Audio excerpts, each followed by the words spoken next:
VSS, including me, Palace, Shelly, and Fiona, are master students in Hong Kong U, studying expressive art therapy and will be registered after graduation. During our study, we experienced the power of art, and we hope more people can be benefit for it. So our social enterprise Arts Power aims to use expressive arts to help people in improving holistic well-being and mental health. We can see that 1 in 6 Hong Kong people is suffering by diagnostic mental health disorder. However, the existing service is mainly focused on medication and verbal counseling. However, it's not suitable for all. Just imagine, for people experiencing trauma, abuse with psychosis and SCN, they may not able to verbalize their issues. Even though for people like you and me, when someone asks you, how are you today? Even though you are sad, you won't say, I'm not fine. But instead, you will post a photo in Instagram to share your feelings and thoughts in a non-verbal way. We can see that nearly 93% of our communications is in non-verbal way. Expressive art can help them to utilize different parts of the body to explore and express in different ways. We can see that we can draw, play music, write, act, use different kind of art modalities to express both verbally and non-verbally. Also, our emotion is sometimes suppressed and stored in the unconscious. Art is a safer and natural way to access to our inner world. Even though people cannot speak, listen, or move, they can still use art to help themselves. We can see that expressive art is suitable for all people, from children, adults, elderly, and also people with disabilities. Several big NGOs have already adopted different big arts modalities in their service. Utilizing arts is a growing trend in social service field. However, small NGOs may not have enough funding to pay for it, so our social enterprise aim to help them. Someone may ask, what is the difference between leisure arts and expressive arts?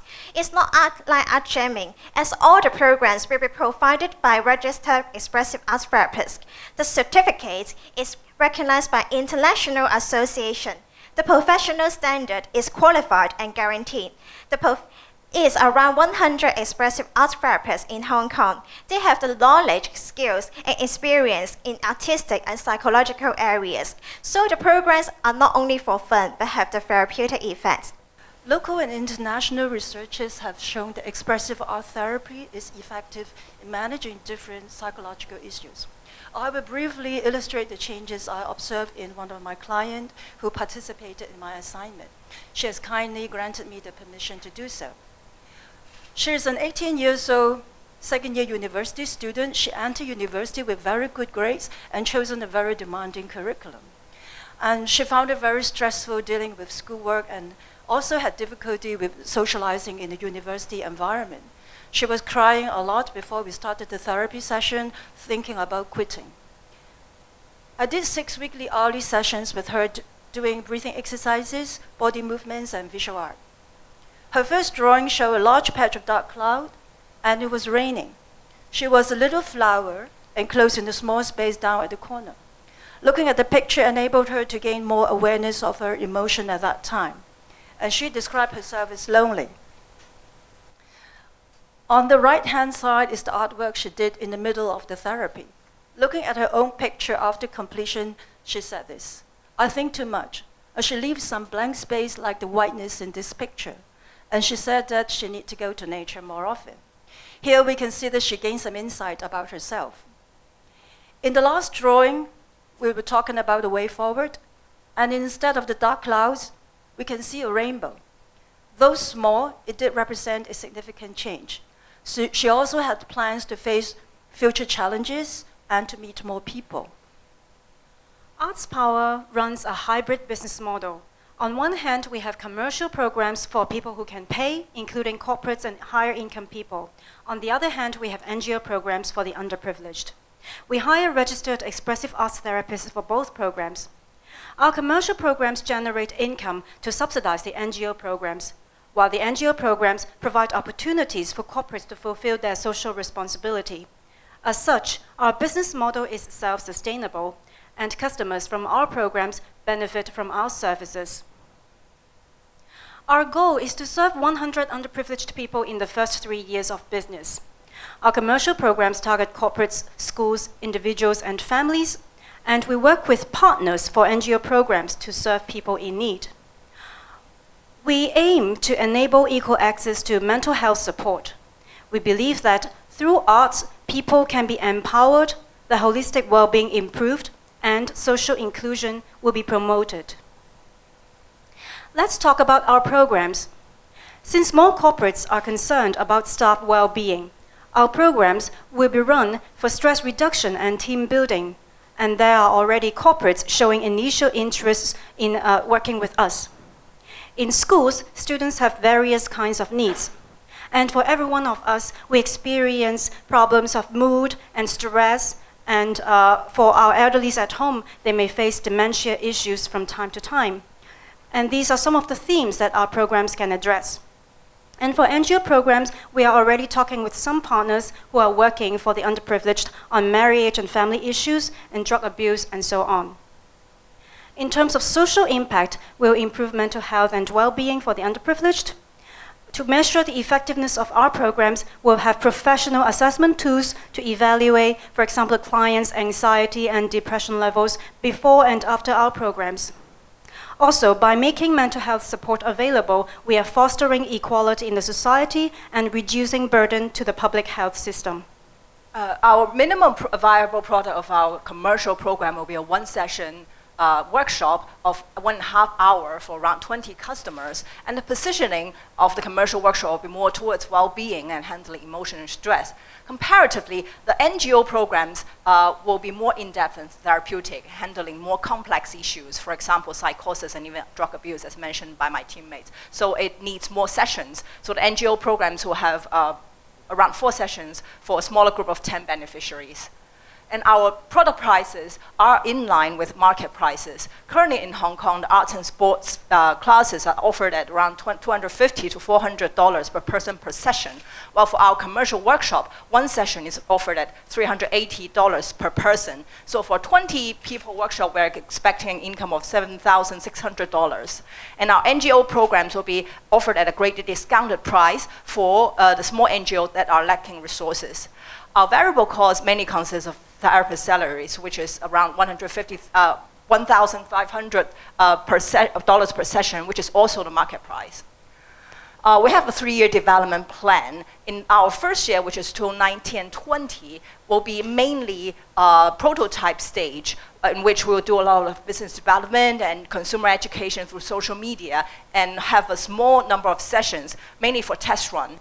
And in the second year, our 3 members will graduate and become registered expressive arts therapists. Thus, our service capacity will hugely expand, and we'll have many more sessions. In the third year, we'll further expand our number of sessions we offer and reach out to more customer groups, including schools and elderly. So in 3 years, we plan to have 160 commercial sessions and 40 NGO sessions, reaching out to 100 underprivileged people. By the end of the third year, we aim to have an art festival for social inclusion, showcasing the artworks produced by both our underprivileged and commercial clients.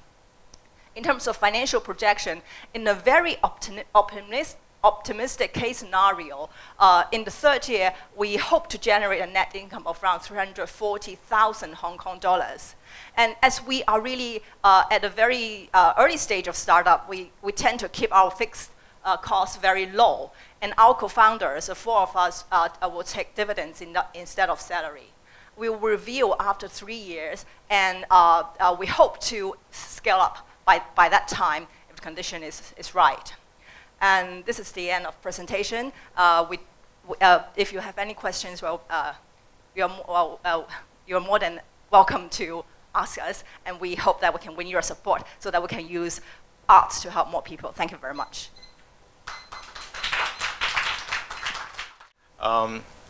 There are certainly other expressive arts therapists in the field right now. So supply is quite congested, don't you think? And what makes you stand out from all your competitors? Expressive art therapy is different from the other creative art therapy, but also similar. It built up from the original of individual art therapy, and then in the post-war era, it has people start to integrate different art modalities because they discover that supplementing other one, or in synchrony, we change the effect or increase the effect of therapy. All these therapies are effective. And we are doing this, and we think that we have also a role here, and we want to try and see how it goes. Allow me to also add one point. Currently in the market, no matter it's expressive art therapy or creative art therapies, mostly are run by individual freelance therapists. And there are very few people like us trying to run a company to run this kind of business model, to generate income from commercial programs, from corporate schools and individuals, and to provide subsidized or discounted NGO programs to help the small NGOs.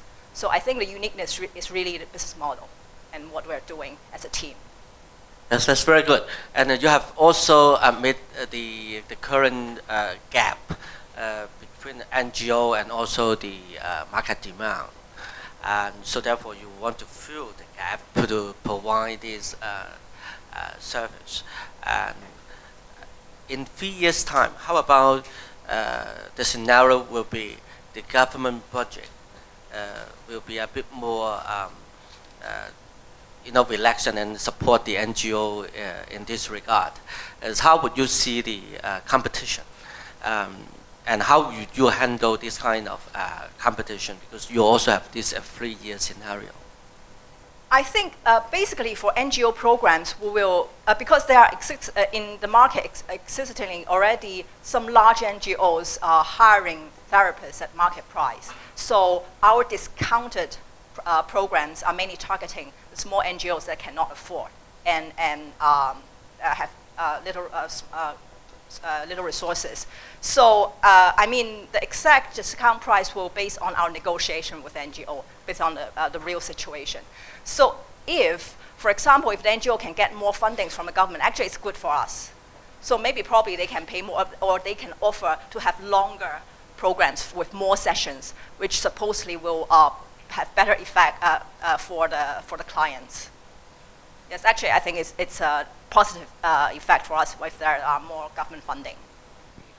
Very good presentation. More on the operating side of it. I want to ask about, your 3-year projection is 160 sessions, and then each commercial session is $7,600 for 20 packs. How are you going to convince a corporation like you listed, a few names on there, to pay that amount for this service? Because $7,600 is actually not. It's actually quite a lot of money. Well, actually, we have 7,600 is the estimated income of a workshop for individuals, assuming that we can take in 20 participants. And but for corporate programs, I think the prices varies. Actually, we have talked to some corporates. We have talked to the head of learning development of a big corporation, and also talked to the coaches offering corporate programs outside, while he has started his own business and has shared some market information with us. And I found that actually the prices for corporate team building programs is quite varied a lot. It can range from actually, I can show the price. Yes, this one. It actually ranges from $4,000 per session to maybe over $20,000 per session. Well, depends on the corporate's budget and what kind of program it offers. For some team building programs, if it lasts for a whole day, the coach told us that the corporate probably can pay like $20,000 to $40,000. So if it's that kind of program, the income is quite high, actually. So, yeah. And also, that income actually not only comes from corporates, but also, as Jim said, it also comes from individuals and families. And actually, corporate programs, we aim to use it as a teaser to make more people know about us and know about expressive arts therapy. And so that they would know that, oh, actually our family members may need that, and some of my friends may need that. And that may open the door for more business opportunities for us. Okay, looking into the future, after the first 3 years, when you're going to, you mentioned about that you're looking at scaling up when the condition is right. So what is the right condition for you? And one more question is, if I am an individual investor into your business, and I give you 300,000 Hong Kong dollars, your break-even year is actually the third year, right? That you have surplus of 360,000 dollars. No, it depends. Let me show that. Yes. Well, yes. Well, it depends. Like, for example, if I calculate based on our minimal viable product, which is the single session workshop for individuals, it depends on how many clients or individuals we can recruit for each workshop. So, if very optimistically we can have 20 participants for a workshop, that means the income will be 7,600 per workshop. Then actually in the first year we can already break even. That means in 1 year if we have 12 sessions, we can already break even, and we're estimating that in 1 year, which is prototype period, we'll have 16 commercial sessions and 4 NGO sessions. Well, this break-even point already included that the commercial programs are bearing the cost of the subsidized NGO programs. That means if in an optimistic case, in the first year, we already can break even. And if in a more conservative case, which in which is that for every workshop we can have only 10 participants, that the break-even point is 49 sessions per year. That means in the second year, we can be close to break-even, because in the second year, we're planning to have 48 commercial sessions, and in the third year, we can have a profit. So these are the different scenarios. Well, for scaling up after 3 years, it depends really on our business volume. So if we are seeing a growth momentum that we have really enough business, that means probably in future we need to hire some full-time staff to handle this, or recruit more therapists, more therapists, because in the 3 years we're expecting to hire the therapists on freelance basis, paid by per hour or per session. And if we have really enough business volume, actually it will be less costly if we hire them full time, or even hire them like half time or full time. Or rent a space if we really have that many business, but it really depends on our business growth. Any other questions? Okay, thank you very much. Thank you very much.